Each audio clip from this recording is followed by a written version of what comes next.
पीठ न मळता आणि चपाती न लाटता आज आपण अगदी 5 मिनिटांमध्ये खूप साऱ्या चपात्या एकदम बनवू शकतो। जर अशा प्रकारे चपाती जर बनवली तर तुम्हाला चपाती करायचा कंटाळा अजिबात येणार नाही। त्याचबरोबर मुलं मुली हॉस्टेलला देखील असतात, त्यावेळी त्यांच्याकडे जास्त साहित्य देखील नसतं। त्याचबरोबर कधी आपल्याला देखील स्वयंपाकाचा कंटाळा आलेला असतो, तर त्यावेळेस अतिशय झटपट तयार होणारी ही रेसिपी आहे।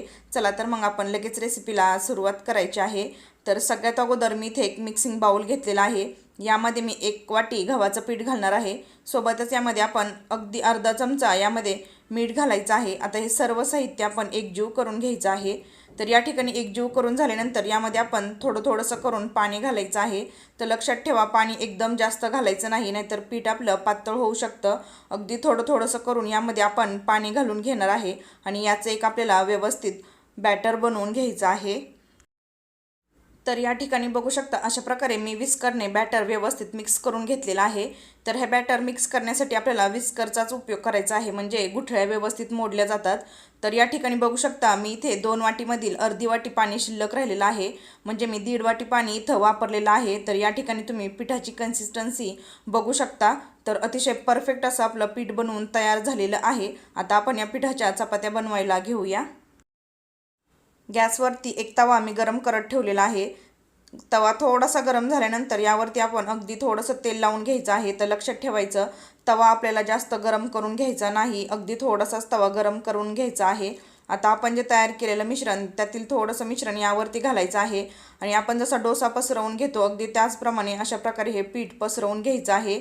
तर अशा प्रकारे एकदा तुम्ही रेसिपी करून पहा। संध्याकाळच्या वेळेस मुलांना देखील छोटी मोठी भूक लागली असेल तर अशा प्रकारच्या चपात्या अतिशय झटपट होतात। तर या ठिकाणी पीठ पसरवून झाल्यानंतर आता आपण हे व्यवस्थित शेकून घ्यायचं आहे। तर वरची बाजू थोडीशी ड्राय झालेली आहे, यावरती आपण थोडंसं तेल लावून घ्यायचं आहे आणि दोन्ही बाजू आपण व्यवस्थित शेकून घ्यायच्या आहेत। तर आता एक बाजू व्यवस्थित शेकल्यानंतर आता आपण पलटी करून घ्यायची आहे।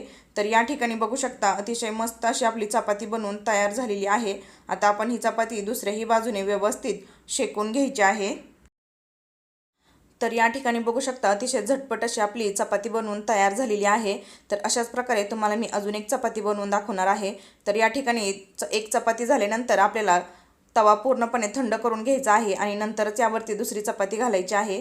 तर या ठिकाणी बघू शकता अशा प्रकारे बॅटर व्यवस्थित मिक्स करून झालेलं आहे। आता आपण हे पलटी करून घेऊया।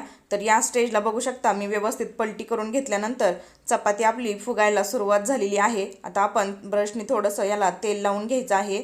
तर अशा प्रकारच्या अगदी कमी मिनिटामध्ये तुम्ही चपात्या एकदा बनवून पहा। त्याचबरोबर तुम्हाला ही माझी रेसिपी कशी वाटली मला कमेंटमध्ये नक्कीच सांगा। तर या ठिकाणी बघू शकता मी संपूर्ण पिठाच्या चपात्या बनवून घेतलेल्या आहेत आणि अतिशय मऊ लुसलुशीत अशा या चपात्या तयार झालेल्या आहेत। तर व्हिडिओमध्ये तुम्ही बघू शकता अतिशय मऊ लुसलुशीत अशा या चपात्या तयार झालेल्या आहेत। तर ही रेसिपी तुम्ही नक्की ट्राय करून पहा। त्याचबरोबर ही रेसिपी जर आवडली तर चॅनेलला लाईक आणि सबस्क्राईब करायला विसरू नका। पुन्हा भेटूया आपण अशाच एका नवीन छानशा रेसिपीसोबत। तोपर्यंत धन्यवाद।